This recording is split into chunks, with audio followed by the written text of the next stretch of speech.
హైదరాబాద్. ఈ రోజు మనతో ఎవరున్నారో చెప్పుకోండి చూద్దాం. The one and only dashing and dynamic Bhagat. నేనా డాషింగ్?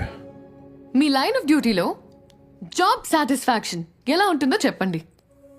ఎక్కడో ఉన్న ఒక అవ్వ నా తల మీద చేసి నువ్వు చల్లగా ఉండు బాబు అంటుంది.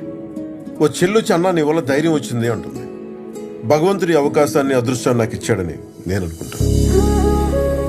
నేనేం ఫేవర్ చేయట్లేదండి, నా డ్యూటీ నేను చేస్తున్నాను అంతే. ఆస్తులు అందరూ పోగేసుకుంటారండి, కానీ ఆశీర్వాదాలు మాత్రం కొందరే పొందారు. Truly inspiring. ఓహ్, మ్యాటర్ కొంచెం సీరియస్ అవుతుంది. Okay, next question. రోడ్డు మీద మీరు ఒక అందమైన అమ్మాయిని చూసినప్పుడు మీకేమనిపిస్తుంది? చాలా అనిపిస్తాయండి. విన్నారా భగత్ గారు మెల్లి మెల్లిగా ఓపెన్ అవుతున్నారు. చెప్పండి ఏమనిపిస్తుంది? అంటే అండి, చాలా మంది ఎదవలో అమ్మాయి వెనకాల పడకపోతే బాగుండు అనిపిస్తుందండి. ఒకవేళ పడితే సెల్ఫ్ డిఫెన్స్ టెక్నిక్స్ నేర్పిస్తే బాగుండు అనిపిస్తుంది. అసలు ఈ అమ్మాయి క్షేమంగా ఇంటికి వెళ్తే చాలు అనిపిస్తుంది. అసలు రోజులు ఎలా ఉన్నాయనుకున్నారు మీరు? ఎవరింటికి వాళ్ళు వెళ్ళిపోతే మరి మీ ఇంటికి వచ్చే అమ్మాయి ఎవరో?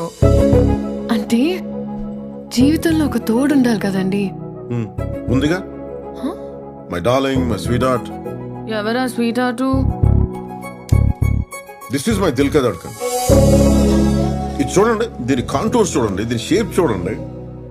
ఎవరండి ప్రేమలో పడకుండా ఉండేది? సరిపోయింది, దాంతోనే కాపురం చేయండి. ఇప్పుడు దాకా వణికావు, అప్పుడే ఐస్ అయిపోయావేంటి? ఏంటోనే ఆయన కంబ్యాక్ ఇచ్చిన ప్రతిసారి